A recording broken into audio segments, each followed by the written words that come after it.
In this cemetery overlooking the sea, 1,000 snowdrop trees are planted, and during the peak season, one can witness breathtaking scenic views with the blue sea in the background. Right now, the flowers have not fully bloomed yet, and the branches have just begun to be tinted faintly white. The grave where my parents rest is a little removed from the main section, located in a quiet spot where a large snowdrop tree stands. The sea can also be seen in the distance. They bloomed again this year. I touch the warm trunk of the old tree and sigh with relief.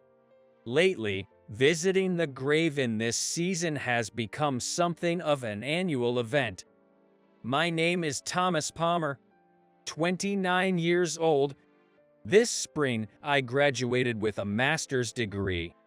I will soon return to my grandfather's home in New York and will start working for a pharmaceutical company in April. Today, I came here to report this to my parents.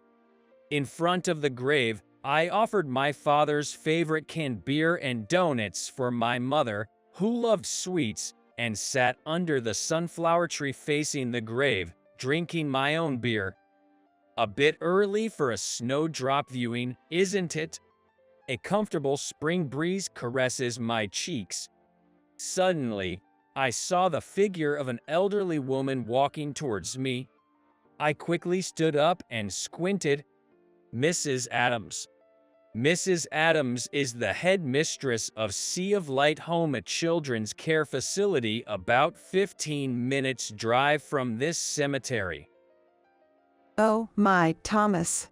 She stopped in surprise and then walked slowly over.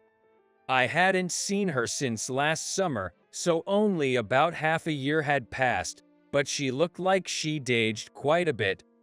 What a coincidence. I'm so happy to see you, Thomas. How have you been? She took my hand and squinted with joy.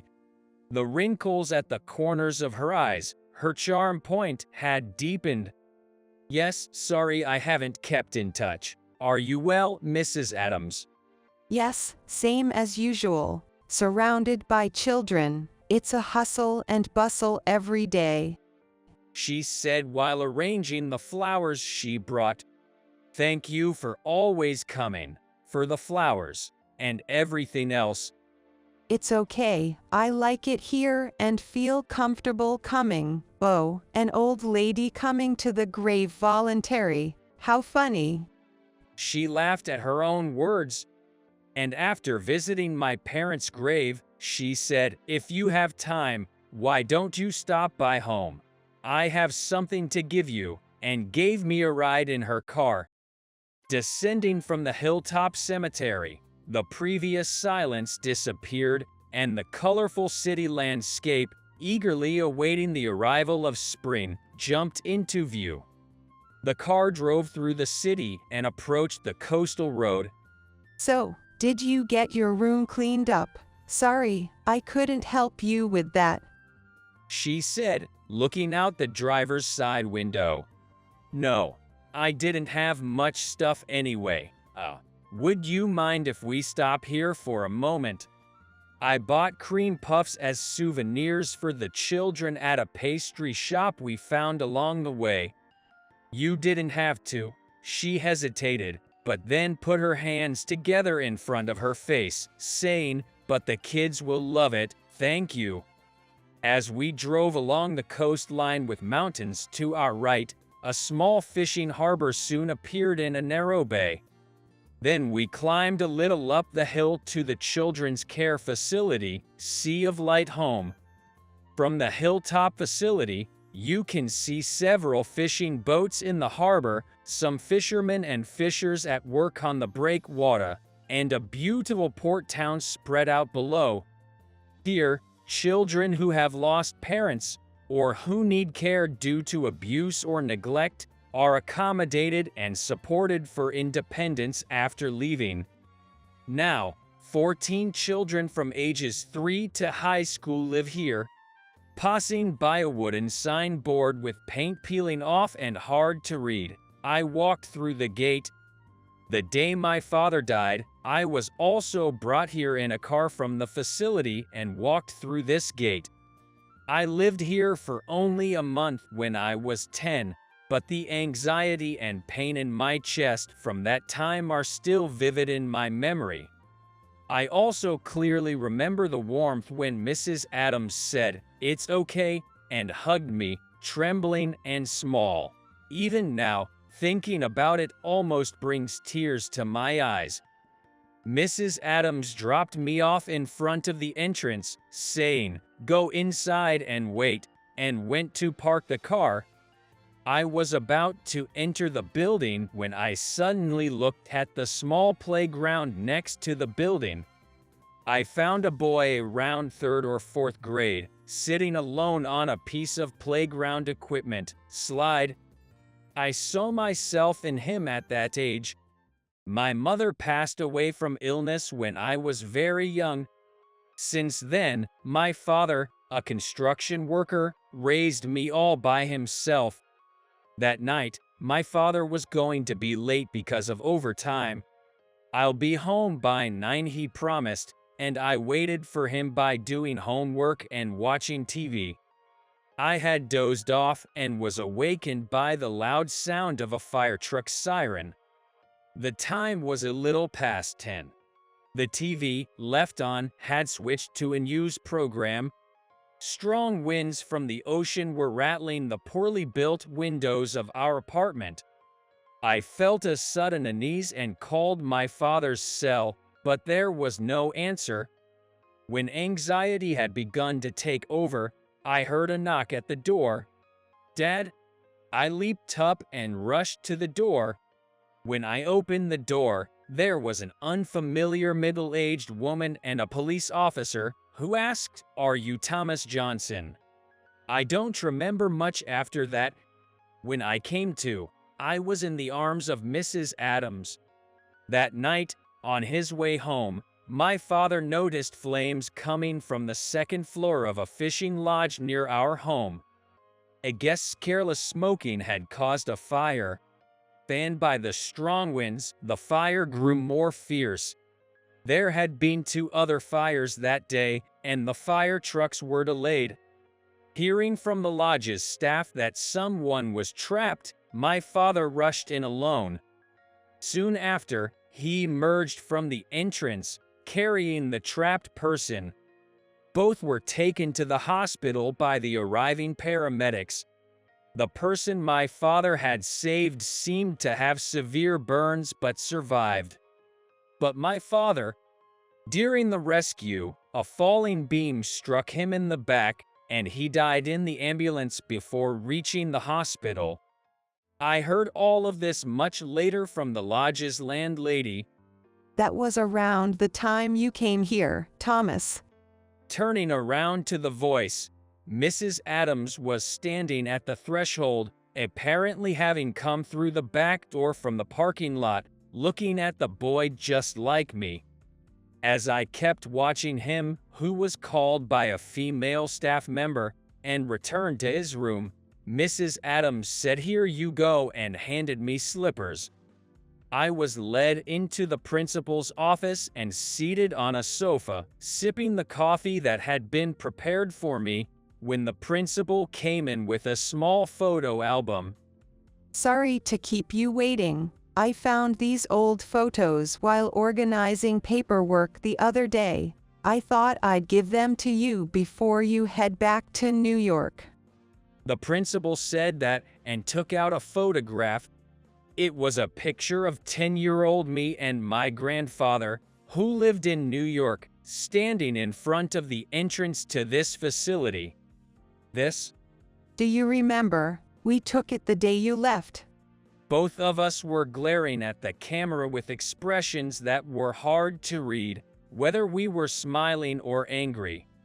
My grandfather was only 70 at the time, standing taller and looking younger. I remember, I didn't know what face to make, and I was really troubled. I think my grandfather felt the same. I said with a laugh, Your grandfather must have been lonely after you went to college here, right? When you went back for your job offer ceremony last year, you were in a rush because of your busy research, weren't you? I carefully put the photo into my jacket's breast pocket. You have to take care of your grandfather when you get back. Right, I replied and finished drinking the rest of my coffee. Before heading to the waiting room after completing the boarding process, I called my grandfather. Thomas, what's up? You already in New York? My grandfather answered the phone in a raspy voice, almost sounding angry. I'm about to board the plane now. I'll be in New York in the evening. Did my luggage arrive? Yeah, I carried it into your room. By the way, Thomas, Huh? are you sure you really made the right decision taking a job here? What? Why would you say that? Never mind. Just be careful on your way home. I'll have someone pick you up at the airport.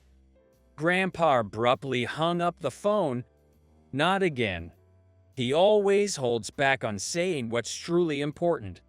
He's been like that since I was a child, Your soda's going to be lukewarm. he said, looking at me gripping my can of soda. I'd been so nervous, even forgot to take a sip. The zoo on a weekday was nearly empty, and even the popular animal enclosures were available. The morning after Grandpa had brought me to New York from the facility, he woke me up, saying, "We're going to the zoo." I bought a carbonated drink from a shop at the resting corner near the primate enclosure and sat across from him on a bench. I drank the soda nervously. He watched me drink, squinting his eyes, as if watching a panda munching on bamboo. Suddenly, I spotted a mother and baby chimpanzee. Look, a baby chimpanzee. I left my half-finished soda and ran to the enclosure.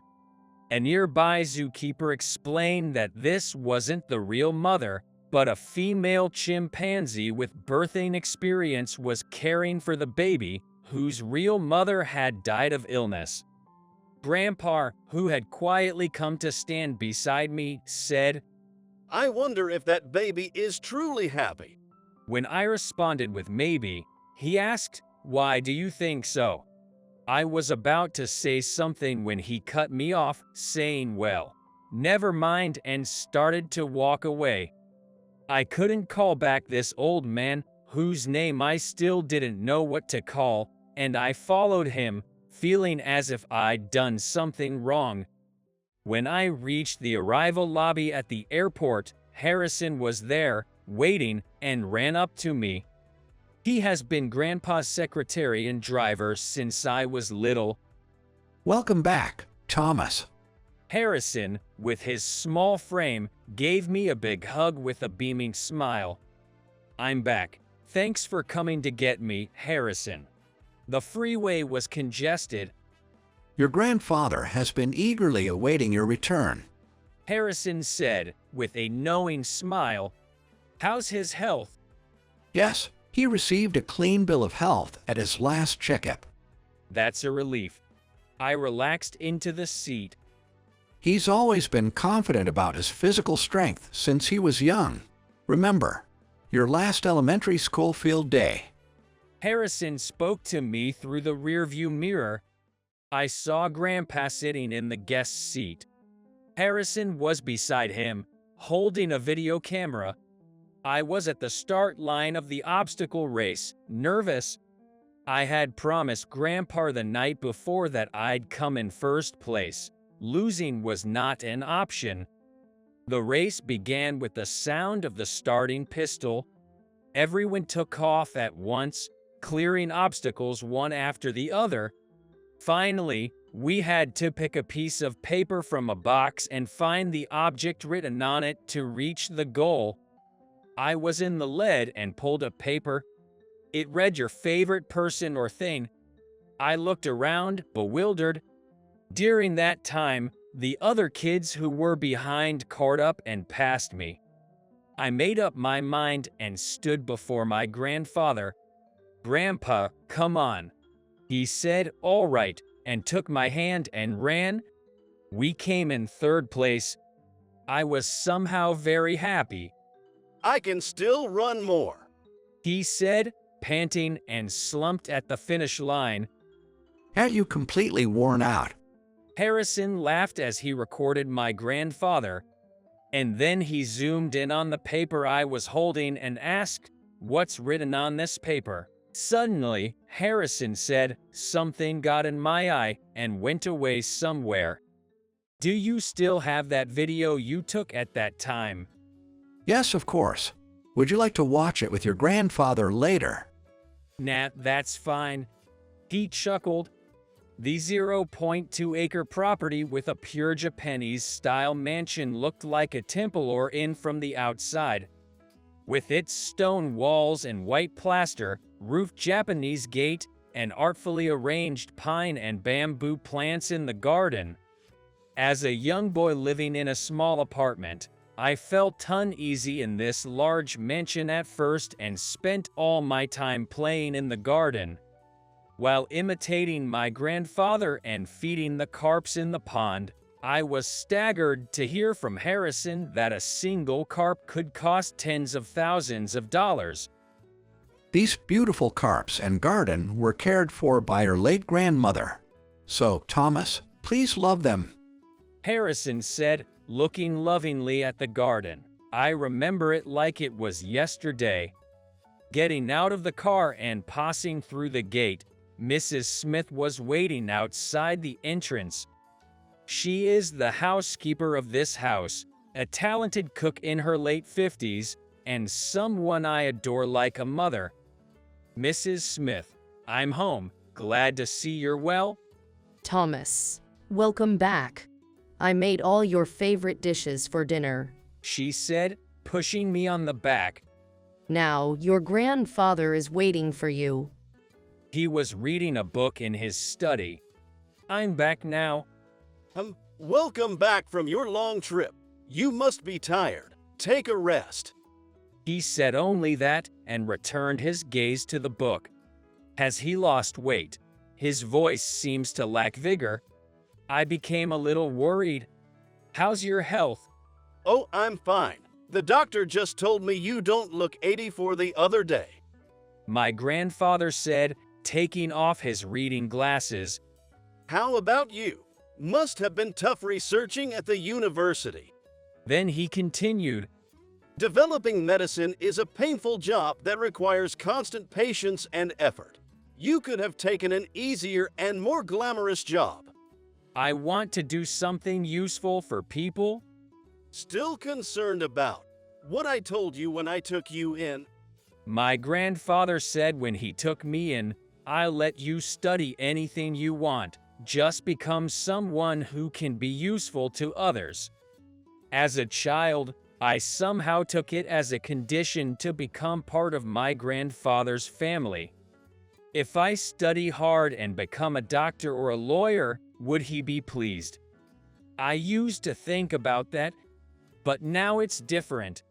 Now, driven by a stronger feeling, I want to pour everything into drug development. Bram Purdy. At that moment, Mrs. Smith's voice came from beyond the door. Dinner's ready. Let's go. She has cooked just for you, he said as he stood up and left the room. On the morning of the first day at work, dressed in a brand new suit, I greeted my grandfather. I'm leaving now, he said. You've got this, as he sent me off. Harrison had offered to drive me, but I had decided to commute by train, so I declined. Smith adjusted my tie, patted my shoulders, and said, "Good luck with the new employee's greeting," giving me a thumbs up. On the first day at work, the 130 new employees who had beaten high competition looked tense. The presidents gave us a speech, followed by the awarding of appointments, introductions of executives and department heads, and finally, the new employees' greetings.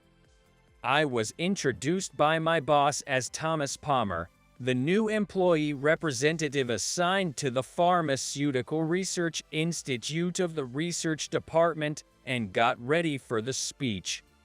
Before the speech, I expressed my greetings to the president and my bosses. In my speech, I revealed a feeling I have always had since I was 14. 10 years ago, a dear family member suffered from a life-threatening illness. Fortunately, they had surgery, and there's been no recurrence, and they are now living healthily. But we never know when illness might strike again. I decided that I never want to see anyone fight against illness alone. So, I studied pharmacology in college to cure that disease. I want to use my emotions and experience to create sincere medicine for all those suffering from illnesses and those who hold the thought, I don't want to lose my loved ones, with all my might. I was applauded by my colleagues and bosses. After work, we went to a restaurant for dinner together. I enjoyed food and conversation with fellow new employees from the same research department, whom I had met at the job offer ceremony. I was touched by your speech earlier. Bravo! Suddenly, a young boss applauded and called out to me. I thanked him, confused, saying, "Thank you." How on earth could you come up with such a made-up story? Don't show off just because it's in front of the president. He, perhaps drunk, had a glazed look, and snatched the champagne I was holding and chugged it. Reality isn't that simple. How many years do you think it will take to develop a drug? You, who knows nothing, don't talk about something like dreams, you idiot. I glared at him and said, "Nobody can predict the future. Perhaps tomorrow, we may find a clue to a cure for an intractable disease. That's what attracted me to pharmacology." He looked incredulous and sighed. Which college did you go? I bet it was some low-tier college. My young boss, who had graduated from a top private university and worked as a medical representative with top sales, talked incessantly about things I hadn't even asked. That's impressive. I'm from a university in Nebraska. Ha! You graduated from a pharmaceutical department in Nebraska, and you got into this company? It's a miracle. A miracle. But I would love to see the face of a parent who could only send their child to such a college. My parents have nothing to do with it. I chose that college myself. I was patted my head by him, was said, "Sore losing is unbecoming," and I was laughed loudly. At that moment, I felt a presence behind us. What's going on with my grandson? A sudden voice made me turn around in surprise, and my grandfather, who was supposed to be at home, was standing there with Harrison and other executives. "Grandpa." Harrison smiled and said, "Indeed, he wanted to see your big day, so I brought him here. You gave a grand speech. It was splendid." My young boss laughed even louder, saying, "What? You brought a guardian here?" Grandpa frowned and yelled at the still confused him, "Call your boss here right now." His boss, the sales manager, came running, his face red with embarrassment. You. What are you doing? This gentleman here is our company's chairman, Jason Palmer, and that new employee over there is his family. My young boss stumbled and looked at me, saying, What is going on?" Then heard another voice from behind. "Thomas, what happened? Are you all right?" I turned around to see the president standing there. "Uncle James, I mean, Mr. President." My brother actually said James, my beloved childhood figure and the sole son of my grandpa, the president of Palmer Pharmaceuticals, hugging my shoulders. He said, "I've got no complaints about the son of the man who saved my father's life," and laughed. He had affectionately watched over me since adopting me as a child when I lost my parents. Well, what? He was overwhelmed by surprise, stumbled, grabbed a nearby tablecloth, and fell dramatically. The sound of breaking dishes and screams filled the room. What are you doing, you fool? The sales manager yelled even louder in anger. As Harrison helped him, now covered in some kind of sauce, to his feet, he added, And let me tell you, Thomas Palmer's College is not just any local university. It's one of the prestigious state universities. Thomas admired a professor there since high school and wanted to study under him, seeing his research up close. So don't talk like you know everything.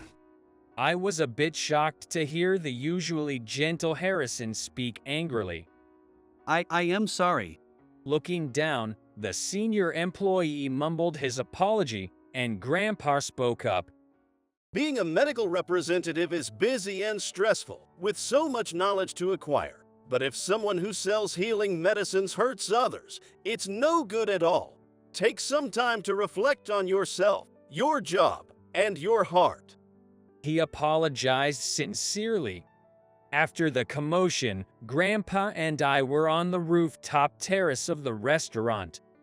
The place is filled with plants of various sizes and grass growing at our feet. There are timber-laid walkways and wooden benches here and there. It was such a pleasant place, filled with sky and greenery, that it was easy to forget we were on a restaurant rooftop. We sat on a bench in an observation area with a view of the city skyline. I hope he doesn't get into too much trouble, I murmured, and Grandpa chuckled.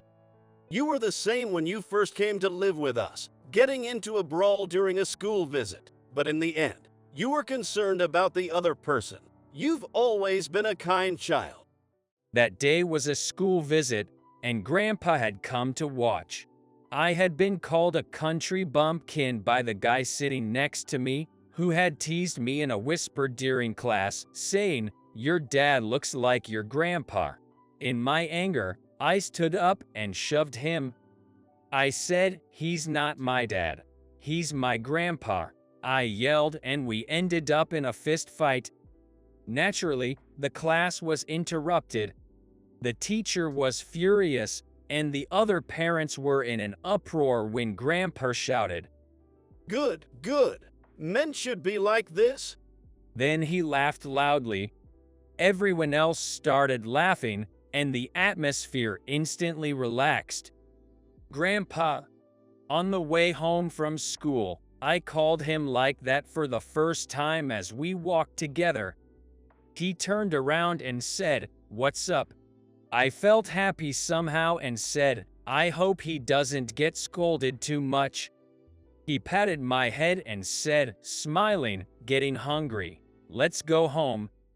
Yeah, I remember that, but it must have been because I was happy. And then I continued. I was happy enough to care about others, both then and now. It's all thanks to you, Grandpa.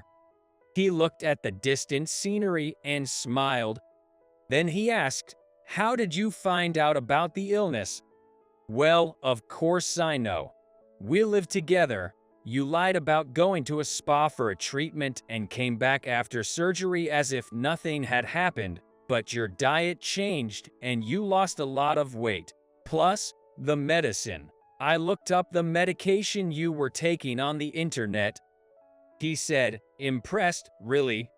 Why didn't you tell me about the illness? Is it because I'm not your real family?" Then he thought for a moment and continued, "I didn't want to burden you. I wanted you to live freely without being tied to anything. I thought that's what your father would have wanted too." And he went on, When you said you were going to take the college entrance exam in your hometown, I felt both happy and sad that you were growing up and leaving my side to return home. I thought I might have returned the favor to your father.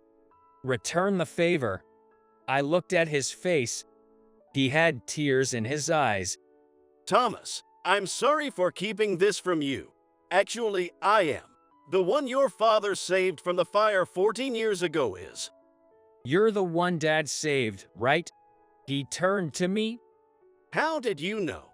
I kind of figured maybe that was it. When I was a kid, I saw it by chance. When you were changing your clothes, there were big burn scars from your shoulder to arm. I'm so sorry. Suddenly, he rose from the bench, fell to his knees, and broke down in tears. If only I hadn't been too late to escape, your father would have survived. Forgive me, please. I knelt down in front of my trembling grandpa, who was almost in a position of groveling. Why are you apologizing? I was so happy to be taken in by you, Grandpa. I was really happy that Dad saved you, Grandpa. I've never held a grudge. And then I continued, I'm truly grateful that you fought your illness alone so you wouldn't worry me. Thank you for being alive and for being by my side. Thank you, Grandpa. He cried out in pain and wept. Several years later, I was absorbed in developing new drugs. Mrs. Smith continues to work as a maid even in her old age. Make sure you eat properly, no matter how busy you are, she told me, preparing a nutritious packed lunch for me every day. Mr. Harrison has retired, but he comes every day to take care of the carps and tend to the plants. Grandpa passed away last year. He passed away peacefully, sitting in a chair on the porch of this mansion, looking out at his beloved garden and carp pond. He left me this house and a letter. In it, his sincere feelings for me were expressed in simple, unadorned words. He wanted to live with me and watch over me more. He wanted to talk about many things. And at the end, it was written, Follow the path you believe in without hesitation. Even if it's a rough path, it will be a bright one, and I will be watching over you with your parents. I carried this letter with me like a charm. Then, time passed further. Spring. There is a newspaper in front of his portrait. The headline in the newspaper reads, Palmer Pharmaceuticals' new drug, clinical trials begin. The full bloom of white snowdrops is breathtaking against the blue of the sea. On the mountain path leading to the cemetery, snowdrop petals are spread out like a carpet, and the occasional strong sea breeze lifts them into the air, creating a fantastical scene with the light of spring. Papa, get me the hat. My daughter Maya chases after the hat that flew my way. My wife, Catherine, chases after her, laughing and saying, You'll fall if you run. I pick up the hat, put it on Maya's head, and give her a shoulder ride. Maya is frolicking above my head, reaching for the snowdrops. I've taken a long vacation for the first time in a while and brought my family to my hometown, Nebraska, to visit my parents' graves. At the gravesite, I told my parents that I was living happily, so they could rest assured. Maya also puts her small hands together with a solemn face. Looking up at an old tree that still blooms every year, I said to Catherine, who was by my side, This snowdrop tree is quite old, but it's still blooming every year. She touched the trunk. It's warm. I reached out to the trunk too. At that moment, I felt as though I was touching Grandpa. Tears welled up naturally. Catherine looked at me and asked, What's wrong? But I wiped my tears and said, It's nothing. I feel that my parents and Grandpa, who are always by my side watching over me, are still with me. The strength of my father who risked his life to save others, and my grandfather who showered me, his adopted child, with unconditional love. With their love in my heart, I am determined to live to the fullest for my beloved family and for anyone who needs my strength. Snowdrops fall again in the wind and then gently land. I watched Catherine and Maya playing with the petals, feeling truly blessed.